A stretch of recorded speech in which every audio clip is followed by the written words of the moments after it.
पहले आप अपना इंट्रोडक्शन दीजिए और आप एज अ एमपी ईस्टर्न से आ रहे हैं तो आपका जो पार्टी और सिंबल क्या रहेगा वो भी बता दीजिए व्यूअर्स को। मेरा नाम बंदी मिली है। मैं आनिनी का रहने वाला हूँ और मैं दिबांग वैली डिस्ट्रिक्ट से हूँ। मेरा पार्टी का नाम है Arunachal democratic party, ADP.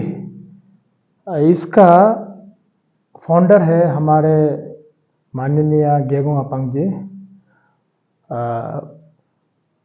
X chief minister of Arunachal Pradesh, और he is the state president of our ADP. और मेरा पार्टी का सिंबल है डायमंड, जो हिंदी में कहते हैं हीरा। तो diamond is my party symbol.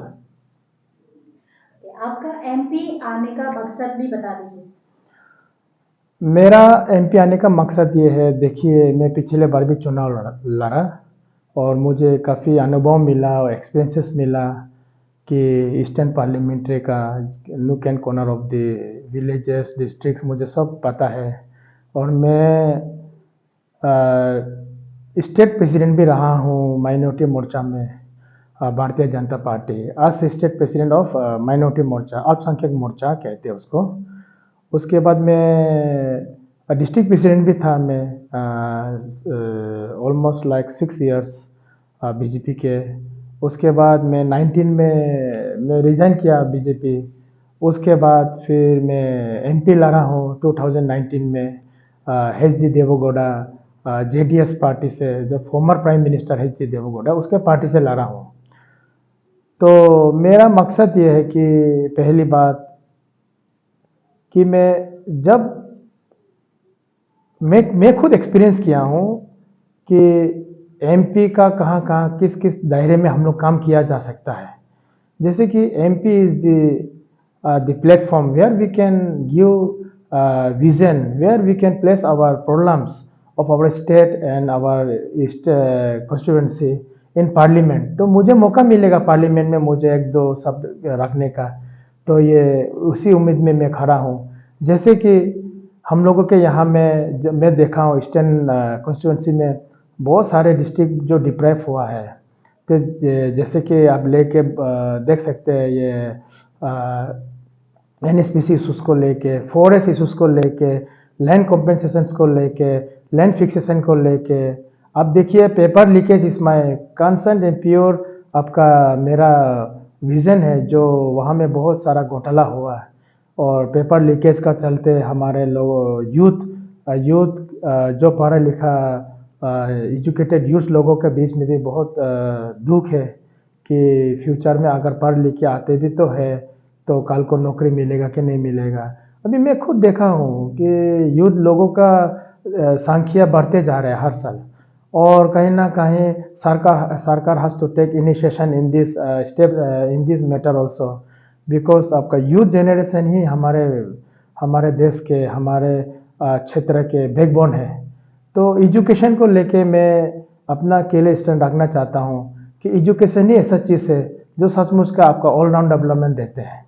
Education रहेंगे तब आपको पता चलेंगे कि कैसा देश चल रहा है, कैसा हम लोग का विलेजेस किस तरीके का दिस वन डेवलपमेंट चल रहा है, वो सब होता है।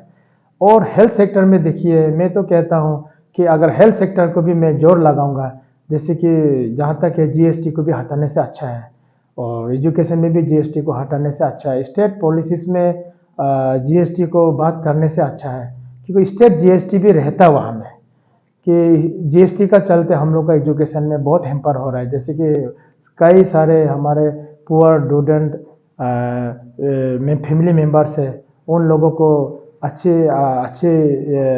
एजुकेशन का सुविधा नहीं मिल रहा है, जैसे कि in private schools, because they are lacking behind because of the GST का चलते प्राइवेट स्कूल्स का जितने भी फीस है बढ़ गए। प्राइवेट स्कूल का गलती नहीं है, फीस को भी देखना पड़ता है हर साल जीएसटी।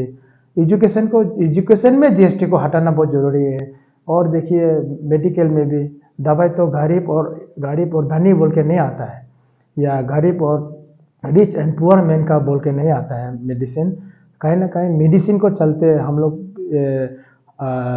देखना चाहता हूँ कि जीएसटी को हटाने से क्या होता है कि मेडिसिन जो 100 रुपीज़ के है ऑटोमेटिकली वी कैन प्रोवाइड 15 और 20 रुपीज़ में। तो ये भी मैं अपने MP बनने से मैं ये करूँगा। और थर्ड थिंग ये है कि मैं जब MP बनूँगा तो कहीं ना कहीं मैं तो दिल्ली में रहूँगा। दिल्ली में जो हमारे नॉर्थ ईस्ट हो गया या अरुणाचली हो गया या मेरा ईस्टर्न कॉन्स्टिट्यूंसी का प्रॉब्लम्स हो गया, definitely I will try to meet up that one.